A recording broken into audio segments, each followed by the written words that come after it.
Vamos que vamos com o nosso projeto Como Ler e Entender Obras Literárias para os Vestibulares, tá? Como você sabe, o nosso objetivo aqui é dar dicas, orientações para você fazer uma leitura produtiva das obras indicadas como leitura obrigatória aí nos principais vestibulares. E hoje nós vamos tratar de Campo Geral, do Guimarães Rosa, obra indicada aí como leitura obrigatória para a FUVEST. Quando eu estou gravando esse vídeo, né, em 2020, essa obra está indicada como leitura para a FUVEST, para o vestibular 2021 aí, tá?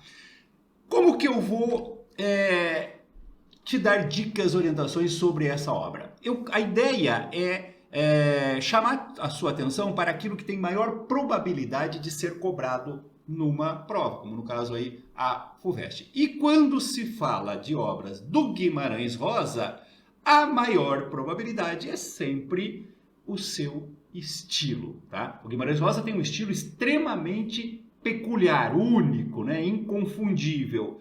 E essa obra, Campo Geral, apresenta essas características. Então eu vou procurar destacar alguns aspectos desse estilo que você deve ficar atento porque pode vir a cair na prova aí. Vamos lá? O primeiro aspecto que eu queria chamar a atenção desse estilo rosiano é exatamente o chamado regionalismo universal. Eu sei que isso aí às vezes parece meio paradoxal, mas peraí, professor, como assim?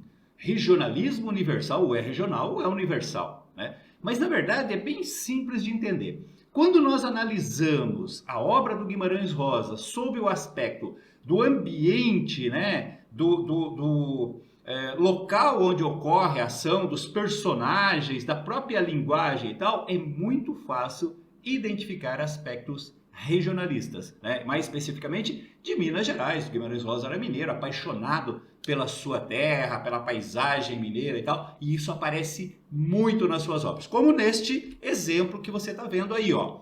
Um certo Miguelim morava com sua mãe, seu pai e seus irmãos longe daqui, muito depois da vereda do Frango d'Água e de outras veredas sem nome ou pouco conhecidas, em ponto remoto, no Mutum, no meio dos Campos Gerais, mas num covoão em trecho de matas, terra preta, pé de serra. Então fica muito claro, né, que o regionalismo está muito presente nessa paisagem, né, nessa linguagem caracteristicamente mineira e tal. No entanto, quando nós analisamos a obra sob o ponto de vista temático, o tema abordado é um tema universal, né? Essa narrativa fala sobre a temática da travessia, né? Daquele momento mágico em que um ser, né? Pode ser uma pessoa, pode ser um animal, passa de um estado de conhecimento para outro estado de conhecimento, de um estágio para outro, tá? No caso aqui, a travessia se dá do Miguelim, que sai do seu estado infantil, né, do seu universo infantil, imaginativo, ingênuo, inocente, para o universo adulto, o universo do mundo lógico, do mundo racional, né, da consciência da realidade não mais permeada ou acobertada pela imaginação, pela fantasia, que é caracteristicamente infantil.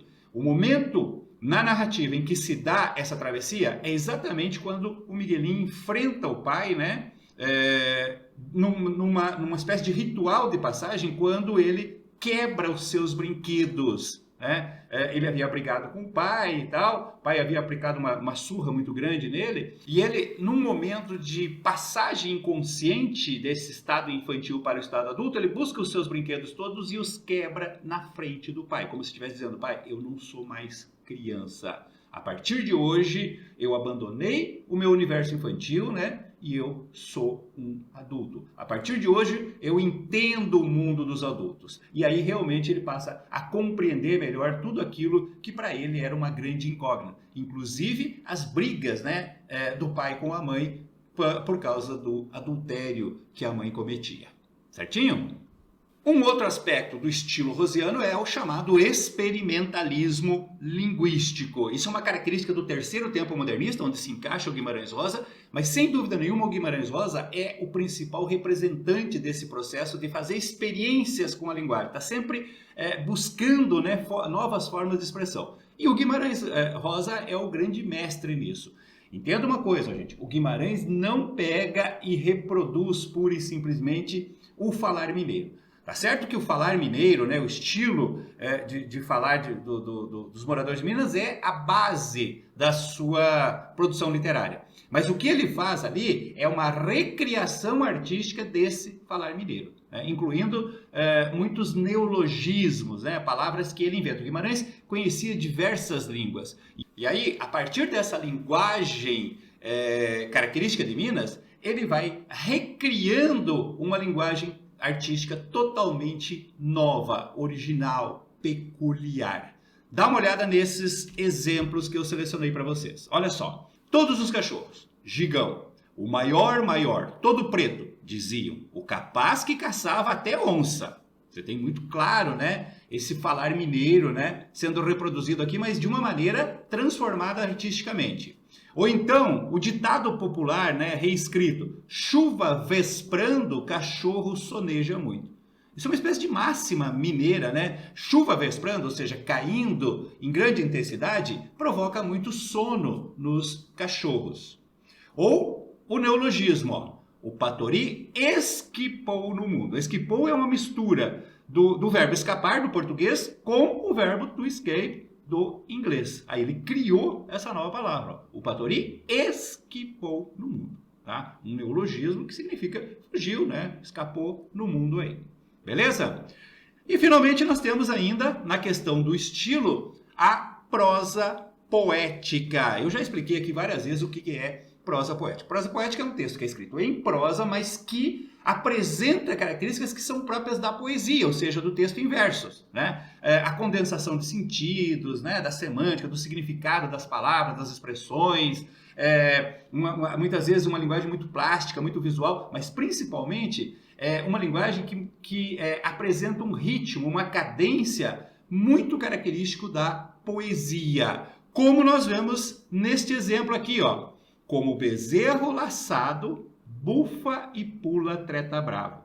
Olha só, como bezerro laçado, bufa e pula, treta bravo. Você percebe que tem ritmo? E quando você faz a escansão, ou seja, a contagem das sílabas de cada um desses trechos, você percebe que esse ritmo é conseguido porque são duas sequências de 7 sílabas. Seriam 2 redondilhos maiores de 7 sílabas. Olha só.